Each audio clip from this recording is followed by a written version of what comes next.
Assalamu alaikum, this is Baba Ali, otherwise known as Ali Ardakani, and here's my story on how I came to Islam.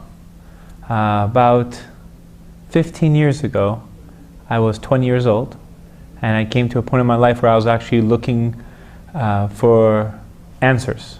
A lot of my friends were getting themselves in trouble. One of my closest friends got arrested for doing some illegal activity, and I was kind of like, it woke me up. I was around a lot of bad people, a lot of bad friends. And being surrounded with a lot of bad people gets you in trouble as well. So eventually you see your friends either getting constantly in trouble or in jail, or twice in my life I've been shot at. And my car was actually shot at. And it kind of like woke me up and says, either I'm going to be in jail or I'm going to be dead by the age of 21.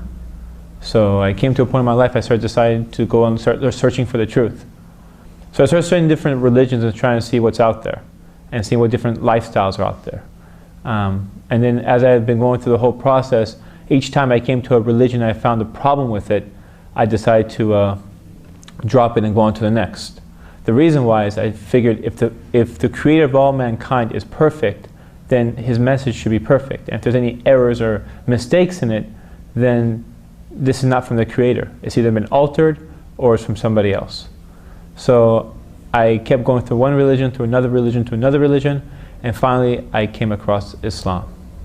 When I came across Islam, I was about to go to a camp to see what this whole thing was about. But at the same exact time, I had issues with my family. My father had a heart attack and his arteries were clogged, and he had to go to triple bypass surgery. And the doctors told us that he may not live, and my mother asked me to come to the hospital and spend some time with him because your father may pass away. So when I went to the hospital, I sat next to his, at that time, which we thought was going to be his deathbed, and I was just looking at him and I was thinking to myself, I could be in his position. He didn't see death coming. He doesn't know when he's going to die, just like I may not know when I'm going to die. And I may be hit by a bus or die in a car accident or whatever. So if this Islam is the truth, I have to go follow it. If it's not, then I'll continue living my life as I'm living. So I told my mother, I'm going to go to camp and I'm going to go figure out see what this Islam thing's about. And she was completely against it, but I said, there's no choice about this. So at that time I was pretty lost. I took my girlfriend with me to Islamic camp, not knowing that there's no girlfriend-boyfriend relationship. And that was an interesting adventure. Because when we first got there, this was the first time I actually seen men and women separated before. And the only other time I've ever seen it was when I was watching in history class where the Nazi camps were, where the women were separated and the men were separated, and the women went to the showers and they never came back because they killed them in the shower. So I kind of got scared, like, don't go to the showers, don't go to the showers. So it was strange for me. And everything about Islam was strange for me, because I'd never seen anything like this before. Many people think just because my name is Ali and I'm from Iran, you must be Shiite, and you must be Muslim, and you must be this, and that wasn't the reality whatsoever. I grew up in a very, very, very extremely secular family. Religion was almost hidden away from me. I had no idea what Islam was about, at all. If you asked me how many gods there were, or who was Muhammad sallallahu alaihi wasallam, I would have zero idea. I just know that there was a picture of him I seen in frames, and people have Qurans. Persians, they usually have Qurans at home, and they put money in it for good luck and stuff like that. And they just take money out during Persian New Year, which has nothing to do with Islam. So, and they kiss it after they walk under it 3 times for superstition reasons when they go on travel. So that's the only thing of Islam I've ever seen. So when it came to like actually be a practicing Muslim, this was completely strange for me. So at this camp, I was a troublemaker, and they told me that of all the people who ever come to our camp, they told me this later on, you were the worst. And there's troublemakers that come, but you were by far the worst. And I would, there's good kids and bad kids, and there's some kids that would take the good kids and make them bad. I was one of them. So I would go and throw snow at people while they're sleeping in their beds to wake them up. It was just chaos. Eventually I got so tired of causing so much chaos, being such a bad menace, that I got exhausted, and it started snowing so much at the camp that I decided to go sit down and listen to a lecture.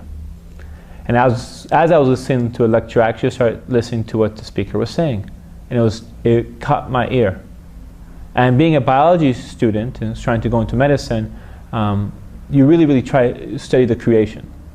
And when you study it and study it and study it, you realize that things don't just come out of nowhere. Now science has its answers, saying that, for example, like when the Big Bang Theory, or through explosions and all these things, that life can exist. But when I've seen things blow up or see explosions on television, I've never seen something come out of it, like a glass or a Coke can or something just come, like a computer or a television, just come out of nowhere from the explosions. So the whole random molecules all come together theory doesn't really making sense to me.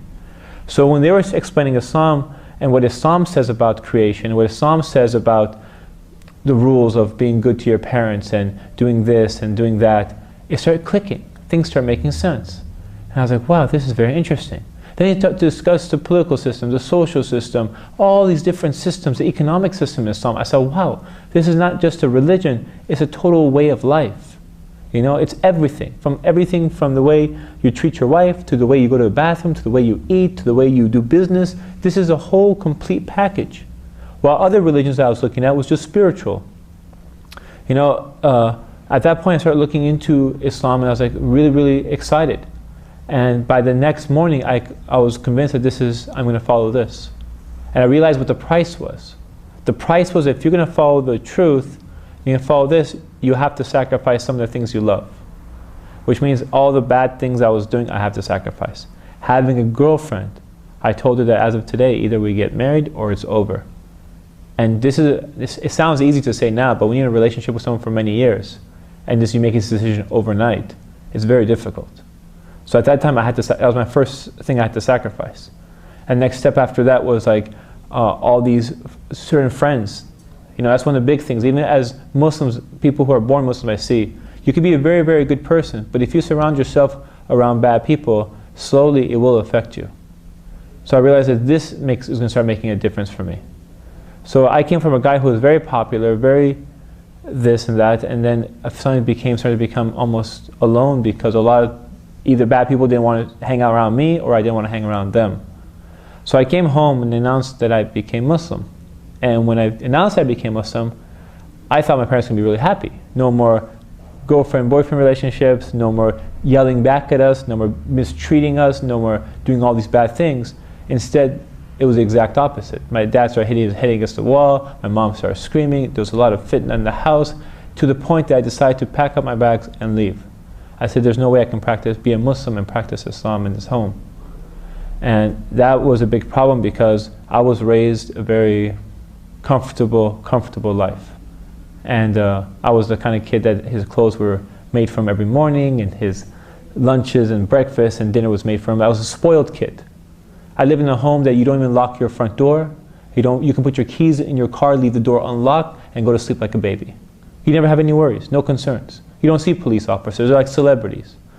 And I moved out of this home, and I moved into a flat, an apartment, that is very dangerous, extremely dangerous, because this is all I can afford. My neighbors were drug dealers. I hear constant gunfire. A person who came to visit me had a shotgun pulled on them. When I went across the street to the gas station, the guy walked up to me asking me to buy drugs off me, even though I didn't. It was crazy. The whole experience was crazy, and I think to myself, subhanAllah, what did I get myself into? You know, what happened? Now all these people around me, I have nothing. But for the first time in my life, I actually had peace. I had tranquility. I had something that no matter how much money my parents had and how much things that I had back home, I never had.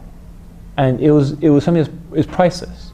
You know, living in Los Angeles, this is where I live, and being only a few minutes away from Hollywood, and I oftentimes see stars and movie stars and many people you see on television. And you see them and you think, wow, they must have everything. They got everything they wanted. They got their fame, they got their homes, they got all these things, that got their money, got their cars, got all these things that you see, and you think they're happy. But then and you read the tabloids, they got divorced, and they so-and-so cheated with so-and-so, and this person committed suicide, and you say, what happened? Then you go to another person, maybe sometimes into a poor country, and you see children, and they're very happy. Why are they content? What makes them content? You know, I learned that the only way, and the only source, and the only possible way to have peace in your heart is if Allah subhanahu wa ta'ala gives it to you. And when we say Assalamu alaikum to each other, may the peace and blessings of Allah be upon you, this is truly a blessing.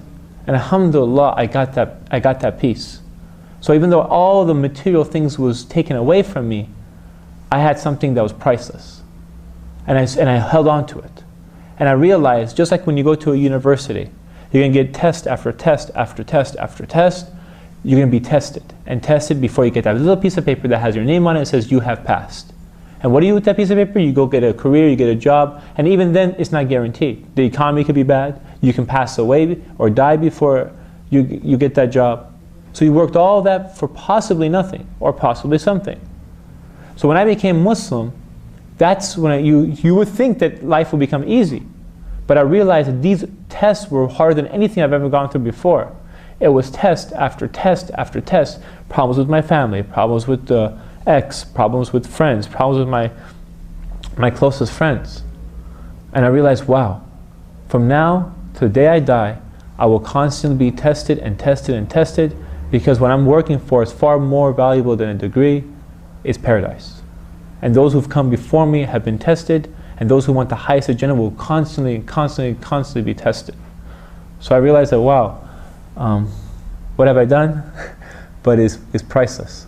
And if I want something priceless, then Allah subhanahu wa ta'ala does not need my money. He does not need there's no way I can buy it, or my status, all these things means nothing. At this point, it's only my good deeds that are going to be something that's going to be worth any value. So my life changed completely. And I decided to start doing things for good. And alhamdulillah, it's been many, many years now. And I took those little tools that I had, that Allah subhanahu wa ta'ala gave me as gifts, and I sat in front of a camera and started giving my message out to the Muslim community. And what started off as just me sitting in a chair like I am right now, in a video camera like the one I'm looking at right now, led on to getting millions and millions and millions of people watching about issues that affects Muslims all around the world. Nearly 7 million video views. And sometimes we think to ourselves, okay, what's the big deal of me talking to this person or that person about Islam? You know, before, as I was mentioning before Islam, my best friend was Muslim, but I never really knew it. And he never ever explained Islam to me. So I was surprised when he told me that he was Muslim, because all these illegal things that he was doing and I was learning was from him. But many years later, I learned about Islam through some random people I've never met before. And they explained Islam to me, and I took it overnight. And what we learned through Islam is that when you teach someone something good, you can get reward for when that person does something and does something. So maybe the people who taught me Islam, and if I get any reward out of all the videos I've made, and all the millions and millions of video views and all these things, that person who taught me the basics, may Allah reward him as well. So it makes a big, big difference. Even though sometimes you think to yourself, oh, it's okay, it's just a regular guy in school, or a regular guy who's just asking me some questions. You say, oh, you know what, I'm not the best Muslim. That's not going to be an excuse on the Day of Judgment. So if there's any reminder, it's this, inshallah, that you're going to, on the Day of Judgment, that all these things are going to come up. Every deed and every person you spoke to, everything's going to come up. So if I'm hopefully going to be, this will be, inshallah, a good example. So if this is our responsibility, that even especially after 9/11, all these, the microscope is on us. So it's very, very important in how we act, how we speak, and how we behave, inshallah. This is Ali reminding you, just in case you forgot. Assalamu alaikum.